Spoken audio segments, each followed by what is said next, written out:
ಗ್ರಾಮ ಪಂಚಾಯಿತಿ ಮಟ್ಟದಲ್ಲಿ ಆಗಬೇಕು, ಮತ್ತೆ ಶಾಲಾ ಕಾಲೇಜುಗಳ ಮಟ್ಟದಲ್ಲಿ ಆಗಬೇಕು. ಕೆಲವೊಂದು ಜಯಂತಿಗಳನ್ನ ಗ್ರಾಮ ಪಂಚಾಯಿತಿನಲ್ಲಿ ಮಾಡ್ತಾರೆ, ತಾಲೂಕ್ ಪಂಚಾಯಿತಿನಲ್ಲಿ ಮಾಡ್ತಾರೆ, ಶಾಲಾ ಕಾಲೇಜುಗಳಲ್ಲಿ ಆಚರಣೆ ಮಾಡ್ತಾರೆ. ನಮ್ಮ ಸವಿತಾ ಮಹರ್ಷಿ ಅವರ ಜಯಂತಿಯನ್ನು ಆಚರಣೆ ಮಾಡ್ತಾ ಇಲ್ಲ. ಹಾಗಾಗಿ ಈ ಮೂಲಕ ನಾವು ಮನವಿ ಮಾಡ್ಕೊಂತ ಇದ್ದೀನಿ, ದಯವಿಟ್ಟು ಮುಂದಿನ ದಿನಗಳಲ್ಲಾದ್ರೂ ನೆಕ್ಸ್ಟ್ ಬರೋಂತ ರಥಸಪ್ತಮಿ ಸವಿತಾ ಮಹರ್ಷಿ ಜಯಂತಿಯಿಂದ ಏನಾದರೂ ಅದು ಆಚರಣೆ ಬರೋ ತರ ಆದೇಶನ ಹೊರಡಿಸಬೇಕು ಅಂತ ಹೇಳಿ ಈ ಮೂಲಕ ನಾವು ಸರ್ಕಾರಕ್ಕೆ ಮನವಿ ಮಾಡ್ಕೊಂತ ಇದ್ದೀನಿ.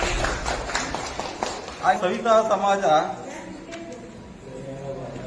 ನಿನ್ನೆ ಮೊನ್ನೆಯಿಂದ ಅಸ್ತಿತ್ವದಲ್ಲಿಲ್ಲ, ಸುಮಾರು 3ನೇ ಶತಮಾನದಿಂದನೂ ಅಸ್ತಿತ್ವದಲ್ಲಿದೆ. ಒಂದಲ್ಲ ಒಂದು ರೀತಿ ಮಹನೀಯರು ನಮ್ಮ ಸಮಾಜದಲ್ಲಿ ಹುಟ್ಟಿ ತಮ್ಮ ಸೇವೆನ ಸಮಾಜಕ್ಕೆ ಮತ್ತೆ ಈ ನಾಡಿಗೆ ಅರ್ಪಿಸಿದ್ದಾರೆ.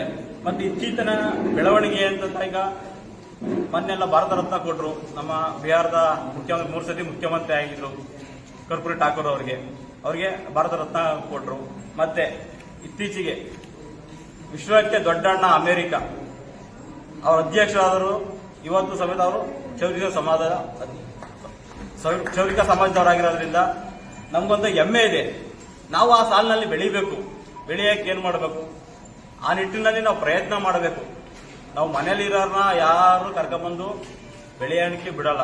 ನಾವೇ ನಮ್ಮ ತನನ ಬೆಳೆಸ್ಕೊಬೇಕು. ನಮ್ಮ ತನ ಬೆಳೆಸ್ಕೊಂಡಾಗ ಮಾತ್ರನೇ ನಾವು ಹೊರಗಡೆ ಸಮಾಜಕ್ಕೆ ಗುರುತಿಸ್ಕೊಳ್ತೀವಿ. ಈ ರೀತಿ ಎಲ್ಲ ಇರುತ್ತೆ. ಹಾಗಾಗಿ ನಾವು ವಿದ್ಯಾವಂತರಾಗಬೇಕು. ನಮ್ಮ ವೃತ್ತಿನಿ ಅಂತಲ್ಲ, ಬೇರೆ ಸರ್ಕಾರದ ಇಲಾಖೆಗಳಲ್ಲಿ ಸೇವೆನ ಸಲ್ಲಿಸೋಕೆ ಏನು ಅರ್ಹತೆ ಬೇಕು, ವಿದ್ಯಾ ಅರ್ಹತೆ ಗಳಿಸ್ಕೋಬೇಕು, ಪದವಿಗಳನ್ನ ತಗೊಬೇಕು. ಬಂದಿದ್ದೀರಾ ಇವತ್ತು ಸವಿತಾ ಮಹರ್ಷಿ ಜಯಂತಿಗೆ ಎಲ್ಲರಿಗೂ ಶುಭಾಶಯನ ಕೋರುತ್ತಾ ತಮ್ಮಲ್ಲಿ ಏನು ಹೇಳ್ತೇನೆ ಅಂತಂದ್ರೆ, ಯಾವುದೇ ಸಮಾಜವು ಮೇಲಿಲ್ಲ, ಯಾವುದೇ ಸಮಾಜವು ಕೀಳಿಲ್ಲ. ನಮ್ಮ ಸಂವಿಧಾನದಲ್ಲಿ ಆರ್ಟಿಕಲ್ 14ರಲ್ಲಿ ಈಕ್ವಾಲಿಟಿ ಬಿಫೋರ್ ಲಾ, ಪ್ರತಿಯೊಬ್ಬರು ಕಾಯ್ದೆ ಮುಂದೆ ಎಲ್ಲರೂ ಸಮಾನತೆ. ಸೊ ಮೇಲು ಕೀಳು ಯಾವುದೇ ರೀತಿ ಭಾವನೆ, 1-2-3 ಇನ್ಸಿಡೆಂಟ್ಸ್ ಹೇಳಿದ್ರೆ ಆಗ ನಮ್ಮ ಮನೆ ಕೊಡಬೇಕಿದ್ರೆ ನಮ್ಮ ಹಿಂದೆ ಮುಂದೆ ನೋಡ್ತಾರೆ ಯಾವುದು ಇದು ಅಂತ. ನೀವು ಆ ಥರ ಏನಾದರೂ ಇನ್ಸಿಡೆಂಟ್ಸ್ ಇದ್ರೆ ನಮಗೆ ಬಂದು ತೋರಿಸ್ಕೊಳ್ಳಿ. ನಾವು ಅವ್ರ ಮೇಲೆ ಕ್ರಮ ತಗೊಂಡು ಅಲ್ಲಿ ಎಲ್ಲಿ ಬೇಕು ಮನೆ ಕೊಡಬೇಕು ಕೊಡಿಸ್ಕೊಡ್ತೇವೆ. ಸೊ ಈ ಸಮಾಜದಲ್ಲಿ ಹಿಂದೆ ಇತ್ತು, ಆ ಥರ ಇತ್ತು. ಇತ್ತೀಚಿನ ದಿನಗಳಲ್ಲಿ ಕಡಿಮೆ ಆಗುವಂತ ಬಂದಿದೆ. ಇನ್ನೂ ಎಲ್ಲಾದ್ರೂ ಉಳಿದಿದ್ರೆ ಹೇಳಿ, ನಾವು ನಿಮ್ಮ ಪರವಾಗಿ ಬಂದು ನಿಂತ್ಕೊಂತೇವೆ. ನಿಮ್ಮ ಪರವಾಗಿ ಬಂದು ನಿಂತ್ಕೊಂಡು ಸಮಾಜದಲ್ಲಿ ಸಮಾನತೆ ತರಲಿಕ್ಕೆ ನಾವು ನೋಡ್ಕೊಂತೇವೆ. ಅದು ನಮ್ಮ ಜವಾಬ್ದಾರಿ.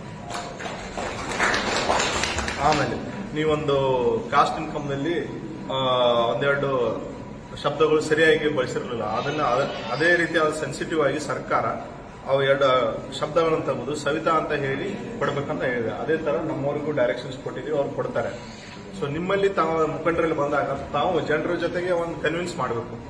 ಈಗ ಅಧಿಕಾರಿಗಳಿಗೆ ನಾವು ಯಾರು ದರ್ಪ ಮಾಡಕ್ ಬಂದಿಲ್ಲ, ತಮ್ಗೆ ನಮ್ಮ ಕೆಲಸಕ್ಕೋಸ್ಕರ ಬಂದಿರೋದು ನಾವು.